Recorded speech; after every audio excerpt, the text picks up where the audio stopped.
Hello everyone. So today I am thinking कि आप लोग मुझे बताओ कि एडवर्टाइजिंग के बारे में आप क्या सोचते हो। वैसे मैं तो ये सोचती हूँ कि अगर एडवर्टाइजिंग नहीं होती तो मुझे किसी चीज़ के बारे में पता कैसे चलता, या चीज़ें को बेच कैसे सकते हैं। आपको तो कुछ पता ही नहीं होता। तो even you tell me what do you think about advertising. और वैसे मैं सोच रही थी कि एडवर्टाइजिंग दुनिया में आज है तो इसकी शुरुआत कैसे हुई होगी। तो आज का presentation is all about the growth of advertising in India. किसी भी फैक्ट को वैलिड बनाने के लिए हमें कुछ प्रूफ और एविडेंस की ज़रूरत होती है।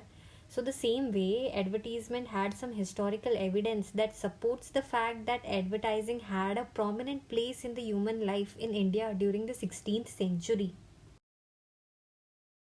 First medium for advertising was newspaper, and everyone knows that the first newspaper that published in 1780 was Bengal Gazette, and that newspaper carries more advertisements than news. And there was one another journal named Bengal Journal that carried government advertisement free of charge. And जब हम अगर Bengal gadget की बात करें तो उस time में Bengal gadget में जो ऐड छपा था वो आप देख सकते हैं स्लाइड में, जबा कुसुम ऑयल, जो आज भी बहुत फेमस है। And there are more some ads that have displayed in the next slide as you can see now. इस पिक्चर में मैंने आपको लक्स सोप की एक बहुत ही पुरानी ऐड दिखाई है, और लक्स सोप आज भी एक बहुत ही पॉपुलर ब्रांड है जिसको बहुत सारे एक्टर और एक्ट्रेसेस कर चुके हैं। फिलहाल ही दीपिका पादुकोण लक्स की ऐड करती हैं, ये आप सभी ने देखा होगा। और इस पुरानी लक्स ऐड में लीला चिटनीस ने अपना चेहरा दिखाया हुआ है। अगर आप इस हीरोइन को नहीं पहचान पा रहे हैं तो मैं इस हीरोइन की सबसे फेमस मूवी का नाम बताती हूँ, सत्यम शिवम सुंदरम। तो शायद आपको याद आ जाए कि ये हीरोइन कौन थी। The Amul is a very old ad and I know everyone knows the slogan of Amul, the taste of India. Second medium for advertising is radio. On July 23rd, 1927, the first radio station was commissioned at Bombay. During 1930s, the talkies and the radio emerged as the main media of advertising. And advertising on radio started in India in 1950s. सो जैसे कि आज देख सकते हैं आजकल radio पे भी हमको एडवर्टीज़मेंट्स मिलते हैं, जिंगल्स मिलते हैं एफएम रेडियो स्टेशंस पे, और बहुत सारी चीज़ें मिलती है जिससे कमर्शियल ब्रॉडकास्टिंग कम्युनिकेट करती है लोगों को एंटरटेन करने के लिए, और बहुत सारे नए प्रोडक्ट्स के बारे में भी हमको बताती है। एजेंसी, अगर हम एड एजेंसीज़ के बारे में सोचें कि एड एजेंसीज़ का काम क्या होता है, तो हम ये कह सकते हैं कि एक एडवर्टाइजमेंट को क्रिएट करना, एक बिज़नेस का मार्केटिंग प्लान बनाना, उस प्रोडक्ट के बारे में बताना, उसकी ब्रांड को क्रिएट करना, और उसके बिज़नेस के जो भी ऑब्जेक्टिव्स हैं उनको अचीव करने में उनकी मदद करना, ताकि वो बिज़नेस की नीड्स को सेटिस्फाई कर सके।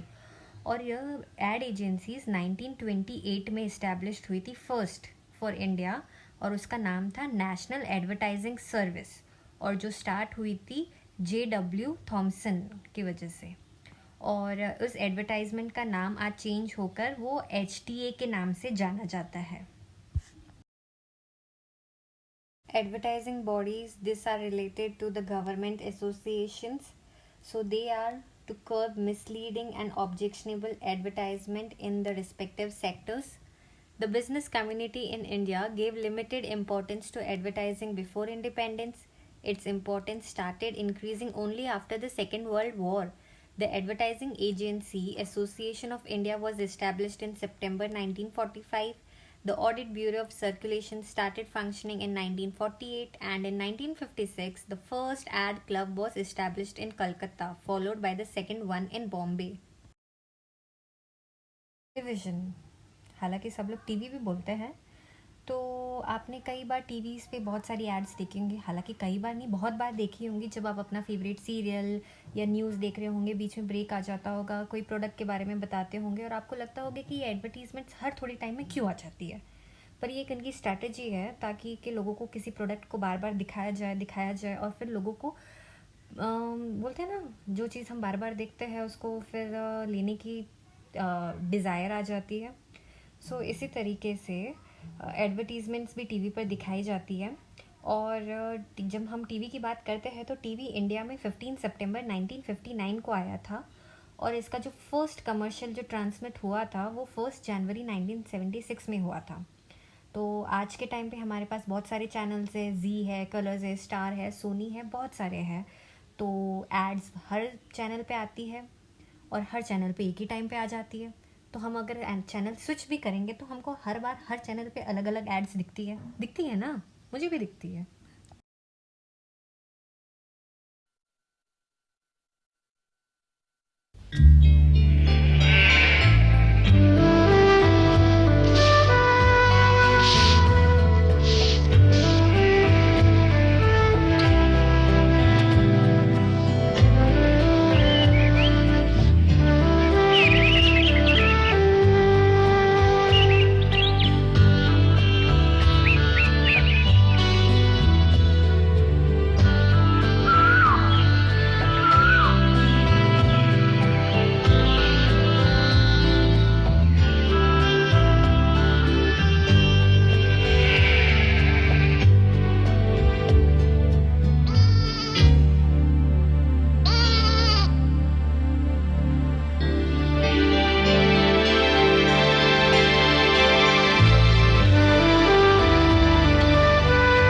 Tearing wool from Gwalior suiting, like the warmth in your heart.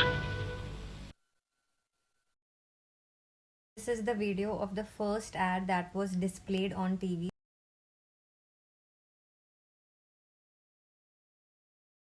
India is a network of network, and internet has converted the world into borderless virtual community.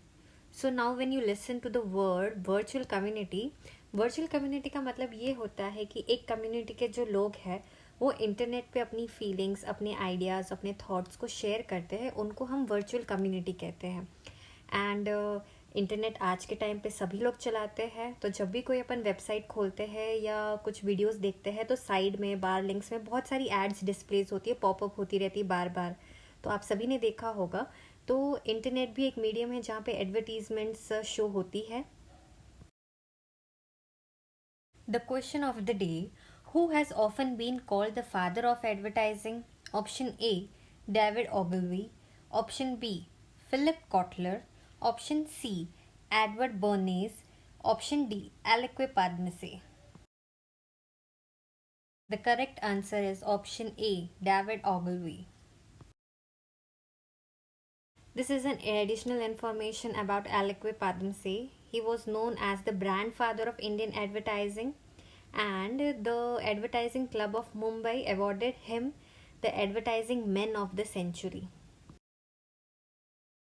Guys, that's it for the day. Thank you for watching my video, and if you like my video then please do not forget to like and subscribe my channel, and for any queries please mention in the comment box. And once again, thank you so much.